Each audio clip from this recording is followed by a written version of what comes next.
የሰውን ህይወት ከሚያበላሹ በጣም ትልቅ ነገሮች አንዱ ችኮላ ነው። እንደ ትዕግስት ህይወት የሚያሳምር እንደ ችኮላ ህይወት የሚያበላሽ ነገር እዚህ ምድር ላይ የለም። ወጣትም ይሁን ትልቅም ትንሽም ይሁን እንደ ችኮላ የወጣትንም ህይወት የጎልማሳንም ህይወት የትልቅ ሰውንም ህይወት የሽማግሌም የባለስልጣንም የባለሀብትም የየትኛውንም ሰው ህይወት እኩል የሚያበላሽ ችኮላ ነው። የሁሉንም ሰው ህይወት የሚያስተካክል ደግሞ በጣም ሲበዛ ትዕግስትና መረጋጋት። በዚህ አጋጣሚ በጣም ትዕግስት ያላችሁ ሴቶች፣ በጣም የምትታገሱ ወንዶች፣ በጣም በየትኛውም ቦታ ላይ ትዕግስት ያላችሁ፣ መኪና ስትነዱ ሊሆን ይችላል፣ ውሳኔ ላይ ሊሆን ይችላል፣ ስትበሉ ሊሆን ይችላል፣ የሆነ ዕቃ ስትገዙ ሊሆን ይችላል፣ ራሳችሁን ማረጋጋትን ራሳችሁን መግዛትን የሆነ ትዕግስትን ገንዘብ ያደረጋችሁ ሰዎች በጣም ሲበዛ እንኳን ደስ ያላችሁ። በጣም የሚገርም ነገር ነው። በዛው መጠን ደግሞ እንግዲህ ምናልባት ችኮላ አለብኝ ብላችሁ የምታስቡ ሰዎች ካላችሁ በተለይ የዛሬ ሐሳባችን በጣም ብዙ ነገር ይጠቅማችኋል። ያላገባችሁ ሰዎች ካላችሁ እስከ መጨረሻው ድረስ ተከታተሉ። ያላገባች ሴትም ወንድም ካላችሁ ተከታተሉ። ቸኩሎ ያገቡ ሰዎች ታዲያ ለምን አገባ እስከምትለው ድረስ አግብቷት ወር ሳይሞላ አብሯት ሳይተኛ ሳይስማት ሳያቅፋት ሚስቱን ፈቶ ያውቃል። በችኮላ አግብታ አንድ ልጅ ይዛ ህይወቷን አበላሽታ ከባለቤቷ ቤት ወደ እናቷ ቤት ተመልሳ ታውቃለች። አግባ ብሎ አንተን ወደ ጋብቻ ሲገፋፋ የነበረ ያ በጅጊ ያለ ህዝብ አንተ ካገባ በኋላ ከአንተ ጋር የለም። አንተ ከሚስትና ከልጆች ጋር ተፋጠ ከቤት ችግር ሚስቴ ትሆነኛለች ብለህ በችኮላ ካገባት ሴት ጋር ነው እኩል ቤት ውስጥ የምትፋጠጠው። ይሆነኛል ይጠቅመኛል ብለሽ ካገባሽው ሰው ጋር ነው ተፋጠሽ የምትቀሪው። ከዛ የተነሳ በጣም ብዙ ሰዎች በእንደዚህ አይነት ጉዳይ ዋጋ ስለከፈሉ እናንተም ከዚህ የተነሳ ዋጋ እንዳትከፍሉ ከፈለጋችሁ በደንብ ተከታተሉ። አንድ ነገር ልንገራችሁ። እንግዲህ የትኛውም ሰው ብታገባ ደስ ይለዋል። ወንድ ልጅ ወጣት ከሆንክ በቃ ብታገባ ደስ ይለዋል። የትኛውም ሴት ብታገባ ደስ ይላል። ማንም ሰው ትዳር ቢይዝ ደስ ይላል። ነገር ግን እነዛ የምንይዛቸው ትዳሮች ግን የህይወት ውሳኔ ስለሆነ በደንብ ጥንቃቄ የተሞላው ማስተዋል የተሞላው ውሳኔ ይፈልጋል።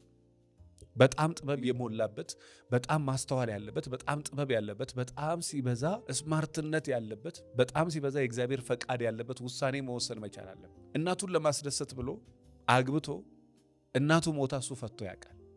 አባቷን ለማስደሰት እናቷን ለማስደሰት ብላ አግብታ ዓመት ባልሞላ ጊዜ ውስጥ አርግዛ ወደ እናቷ ቤት ልጅ ይዛ ተመልሳ ታውቃለች።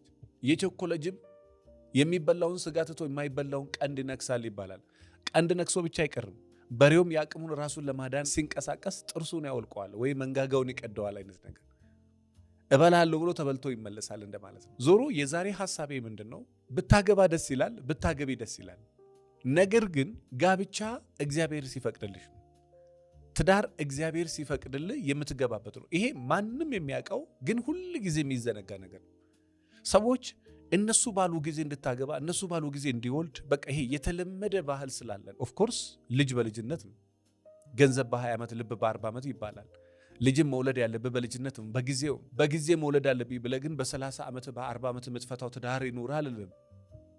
እዚህ ምድር ላይ እግዚአብሔር የሚወድ ከሆነ ከአንድ ሴት ወልደ ከአንድ ሴት ጣጣህን እንደመጨረስ የሚገርም መባረክ የለም። እግዚአብሔር የሚወድ ከሆነ እግዚአብሔር የሚወድሽ ከሆነ የእውነት ልጆችም ህይወትም ትዳርም። ለዛ ነው እኔ ብዙ ጊዜ በቃ ከአንድ ባል ጋር ሰብሰብ ብለው የሚኖሩ ሴቶችን በጣም ማደንቀው። ለዛ መባረክ ነው። አንድ ሰው ጋራ ልጅ ወልደ አንድ ሰው ጋር ጣጣህን ጨርሰ ከዚህ ምድር ላይ መሰናበት መባረክ ነው። በዛው መጠን ደግሞ በሁለተኛ በሶስተኛ ትዳር የተባረኩ ሰዎች አሉ አምናለሁ። ነገር ግን ዛሬ በችኮላ እናትን ለማስደሰት አባትን ለማስደሰት የስጋ ፈቃድ አስቸገረኝ ብለህ ቸኩለ ገብተህበት ነገ የምትወጣበት ህይወት እንዳይሆን መፍጠን አንዳንድ ጊዜ የሚያመጣው ጥሩ ነገር አለ። ጥሩ ነገር ይዞልን ይመጣል። የሚያመጣብን ደግሞ መጥፎ ነገር አለ። ስትቸኩል ልጅቷን በትክክል አታያትም። ተረጋግታ አታያትም። ተረጋግተሽ አታዩ። ምንድነው የሚያስበው? ምንድነው የሚፈልገው?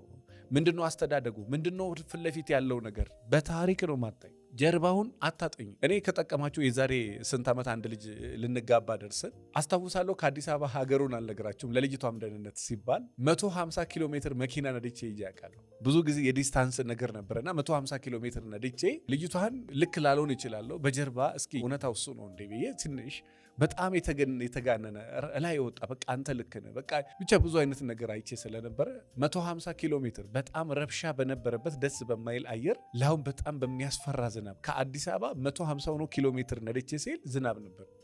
በጣም ያስፈራ ነበር።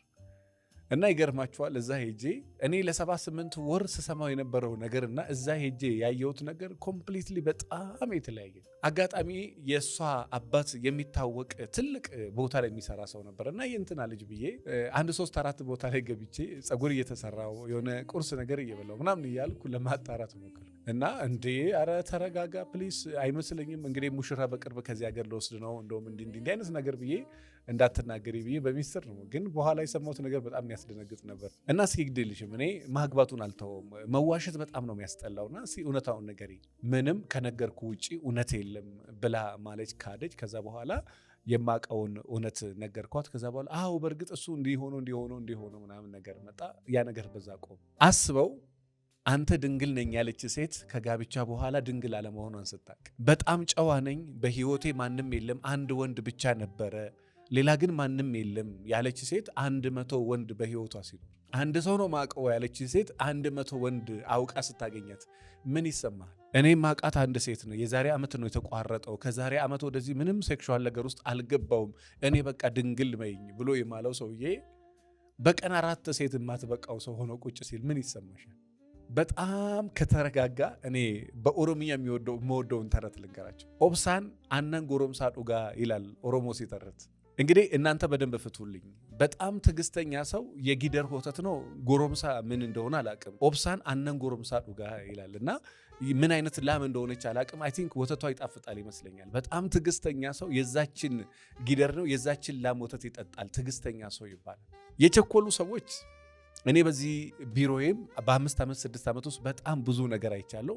በጣም የተረጋጋች በጣም ስነ ስርዓት ያላት በጣም ጨዋ በጣም አስተዋይ እግዚአብሔርን የምትፈራ ሴት ተረጋግቶ እንኳንም ተረጋጋው ብሎ እግዚአብሔርን የሚያመሰግንበት ሴት አግብቷል። በዚህ በኩል ደግሞ በጣም ተንቀሽቅሾ ባገባ ማግስት አንተ ለዚሁ እንደዚህ ጎረርከው እንኳንም አላገባ 40 ዓመት ቆይተ ከ40 ዓመት በኋላ አግብተ በ40 ዓመት ትፈታለህ ተብሎ እስከሚሰደብ ዝም ብለህ ወሬ ብቻ ነበርክ ለካ ተብሎ እስከሚሰደብ ድረስ ከባለቤቱ ጋር ዓመት ሳይቆይ ወይ ደግሞ ከዓመት በኋላ ሚስቱን ፈቷል። በዚህ መንገድም በቃ እናቴን ማስደሰት አለብኝ ጓደኞቼ ያገቡ ቆሜ ቀረው ጊዜ አለፈኝ ብላ ቾኩላ መቾኮል የነበረባት ማሰብ የነበረባት ከ20 ዓመቷ ጀምሮ ከ25 ዓመቷ ጀምሮ በጣም ብዙ ጊዜ በቃ ጥድፊያና ችኩልነት የሚመጣው 29 30 30 31 እንዲህ አይነት እድሜ ላይ ሲደርሱ ሴቶች በጣም ይቸኩላሉ ማግባት። መስፈርቶቻቸውንም በጣም እየቀነሱ ይመጣሉ። ትላንትና ማታየውን ነገር ዛሬ ማየት ትጀምራለች። ትላንትና ያልተወችውን ነገር ዛሬ መተውም ትጀምራለች። ትላንትና ምናልባት የምትፈልገው ወንድ ረጅም ከሆነ አጭር ወንድ ማየት አትፈልግም። አሁን አጭር አይደለም ምንም ቢሆን አማራጭ ትሰጣለች። ለምን አማራጭ የለትማ እሷ ራሱ። ሰው በ40 ዓመትም በ35 ዓመትም ይፈልጋል። እኔ ግን ሴት ከሆንሽ ከ20 ዓመትሽ ጀምሮ የወደፊት ህይወቴን ብለሽ በደንብ አስቢ። አብረሽ የምታድጊው አብረሽ የምትሰሪው አብረሽ ልጆች የምታሳድጊበት የተባረከውን ከሰጠሽ በ20 ዓመትሽም አግቢ። ከቻልሽ በ20 ዓመትሽም በ25 ዓመትሽም በ30። ትላንትና ዘግይታ 30 ዓመት ስደርስ በመቸኮል ሰውየውን በትክክል ሳታየው አግብታው ዋጋ ከፍላ ታውቃለች። ትላንትና በመቸኮል ዋጋ የከፈሉ ሴቶች አሉ፣ የፈቱ ሴቶች አሉ። አሁን 2ኛ ትዳር ላይ 3ኛ ትዳር ላይ 4ኛ ትዳር ደግሞ የማይማሩ ሴቶች አሉ። አንዳንዴ ሰው ከውድቀቱ ይማራል አይደለ? የሆነ ስህተት ተሳስቶ እንዴት ሰው ከዛ ከስተቱ አይማርም? በየቀኑ ስህተት በዚህም በቃ ሁሉ ጊዜ ተደጋጋሚ ስህተት። አንዴ ነው ስህተት፣ ከዛ በኋላ እንዴት ድጋሚ ተሳሳተ? አንደኛ ትዳር እሺ ተበላሸ፣ ለመፍረድ አይደለም በነገራችን። አንዴ ከተሳሳትክ ሁለተኛው ላይ ደግሞ ጠንቃቃ ትሆናለህ። አንዴ ከተሳሳትሽ ሁለተኛው ላይ ደግሞ ጠንቃቃ ትሆኛለሽ። አንዴ 2 3 4 በተደጋጋሚ 4ኛ ትዳር ላይ ያለች ሴት አለች። 5ኛ ትዳር ላይ ያለች ሴት አለች። 4ኛ ትዳር ላይ ያለው እንዳለ አንደኛውን ፈታ፣ ሁለተኛውን ፈታ፣ 3ኛውን ፈታ። እኔ ጋር 4ኛው ጋር ፕሊዝ አሁን ሲሪየስ ሆነ ኑር። እመነኝ ከዚህ በኋላ የምታገባ ሴት የለችም። ሴቷ ራሱ አንተን እየፈራች ትመጣለህ አልኩት። እሱም ራሱ መልስ ይሰጠኛል። አሁን እውነትን ለመናገር ከሆነ እንኳን አንተ ቀርቶ ቤተሰቦች የሚሉኛል። ከዚህ በኋላማ እኛ ራሱ ላግባ ብትል አታግባ ነው የምንልክ። ዞሮ የዛሬ ሐሳቤ ጠቅለል ሲል ምንድነው በተቻላችሁ መጠን እስከ ዕለተ ሞት ድረስ ካንተ ጋር የምትኖርን ሴት መምረጥ ከፈለግ በጣም ተረጋግተ ምረጥ።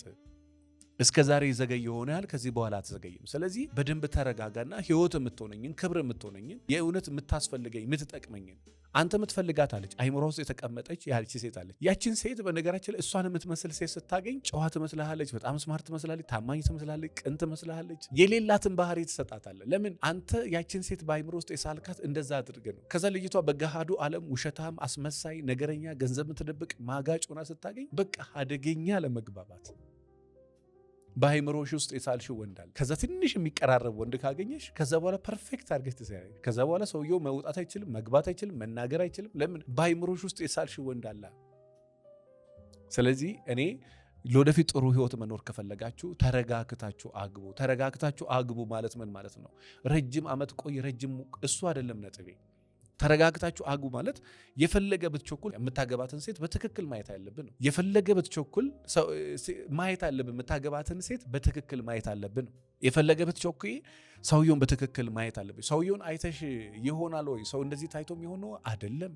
ነገር ግን መሰረታዊ የሚባሉ ነገሮችን ማየት። ከዛ በኋላ እርግጠኛ ሁን፣ በደንብ እርግጠኛ ሁን። በቃ የእውነት ሚስቴ ትሆናለች፣ የእውነት ችያ ትኖራለሁ፣ እታገሳታለሁ፣ እሸከማታለሁ፣ አልፋታለሁ። ይሄን እርግጠኛ ሁን። ከዛ በኋላ እግዚአብሔርም ያሳካላል። አንቺም በደንብ 100% እርግጠኛ ሁኝ። በቃ እግዚአብሔር ያደርግልኛል፣ ይለወጣል። 100% እምነት ይኖርሽ። እምነት ሳይኖርሽ ግን እንዳትገቢበት። 100% እምነት ኖርሽ ከገባሽበት እመኚኝ ይሳካልሻል። ስለዚህ እኔ ቸኩላችሁ የምታገቡ ሰዎች ይሄ ከችኮላ በኋላ ነገርዮም ይሄ በችኮላ ልብስ ገዝታችሁ አታውቁም? ልብሱን ገዝታችሁ ቤት ከገባችሁ በኋላ 9 ልብስ ገዝታችሁ 5ቱ ለእናንተ የሚሆኑ ልብሶች አይደለም ወይ ደግሞ 7ቱ ለእናንተ ይሆናል። ለምን? በችኮላ ስለተገዛ። በችኮላ እዛ ውስጥ ገብተህ ሁሉንም ታግበሰብሳለህ። በኋላ ለካ ሁሉም አይጠቅምህም። ትዳርም እንደዛ ሆኖ ዋጋ የከፈሉ ሰዎች አሉ። በችኮላ ከገቡበት በኋላ ድንግጥ ብለዋል። ማለት ልጅቷ የምትሆን አይደለችም፣ ልጁ የሚሆን ሰው አይደለም። በኋላ ላይ ተደናግጧል። ምን ውስጥ ነው የገባሁት ብለው ልጅ አቅፈው ራሳቸውን ያገኙ ሴቶች አሉ። ስለዚህ ቸኩላችሁ ህይወታችሁን ከምታበላሹ በደንብ ተረጋጉና በደንብ በትክክል ያት። በ3 ቀን የሚጋባ ሰው፣ በሳምንት የሚጋባ ሰው በአንድ ሳምንት አውራት፣ በአንዱ ሳምንት እሱ ቤት ገባች። ለምን? እስከ ሌሊቱ 10 ሰዓት በህይወቴ ሴት አውርቼ አላውቅም፣ እሷን ያወራዋት። ከዛ በሳምንቱ ቤቱ ገባች። ከዛ በኋላ በወሩ ወጣች። በዛው መጠን ደግሞ ወንድም ሆኖ እንደዛው ገና ባያት በቃ ነደርኩ፣ ጨርቄን ጣልኩ። ባክግራውንዷን ሳያጠና ምኗን ሳያጠና ለማውራትም ጊዜ ያልነበረውማ ከገባበት በኋላ ነው። ከዛ በኋላ የሀገር ጉድ የሰማው የሀገር ነገር ያየውና እኔ ማክሲመም 3 ወር ተረጋጉ፣ ማክሲመም 6 ወር ወይ 3 ወር። ከዛ በኋላ ወደ ውሳኔ ብትሄዱም በራሱ ችግር የለውም። እና እኔ ባለትዳር ሴቶች ካላችሁ፣ ባለትዳር ወንዶች ካላችሁ በተቻላችሁ መጠን እኔ የሆነ ነገር ካስተካከላችሁ እመኑኝ በጣም የሚያስደነግጥ ለውጥ ታዩበታላችሁ። ያ የሆነ ነገር ምንድን ነው ብላችሁ ካላችሁ ትንሽ መረጋጋት፣ ትንሽ የእግዚአብሔርን ፈቃድ መጠየቅ፣ ትንሽ ሰውየውን ከስሜት ያለፈ የእውነት አብረን እንሄዳለን። እንኳን አንድ ቤት አንድ ከተማ በጋራ መኖር የማይችል ሰው አንድ ቤት ገብቶ እንዴት? ስለዚህ ይሄን በደንብ ትኩረት አድርጉ። እመኑኝ እናንተም የገጠማችሁ ነገር አለ። ሴቶችም ካላችሁ ምናልባት እሺ ከማለታችሁ በፊት ቆይ ላስብበት በሉ። ተረጋግተሽ በደንብ አስቢበት። ወንድም ከሆንክ ቆይ እስኪ ላስብበት በል። በቃ ተረጋግታ አስብ። እኔ በጣም ረጅም ዓመት የጠቀመኝን ነገር ልንገራችሁ። የሆነ ጥያቄ ምናምን ልክ ሲመጣ በአንዴ ይሻልልም እምቢ አይሉ። በጣም ፕሮግራም ራሱ ትልቅ እንግዲህ ሰዎች በቃ ካልሄድኩ ብሎ የሚዘፍኑበትን ሀገር እኔ ተጠርቼ አልሄድም። በቃ ትክክለኛ ጊዜ አይደለም ብዬ ስለማስብና እሺ ቆይ እስኪ ላስብበት እላለሁ። ተረጋግቼ ያስባለሁ። ሰዎቹ ራሳቸው ሐሳባቸውን ይቀይራሉ። ሞትኩኝ አበድኩኝ ያለችው ሴት ራሷ ሐሳቧን ተቀይራለች። በመረጋጋት በትዕግስት መካከል ውሃና እውነት እያደር ይጠራል።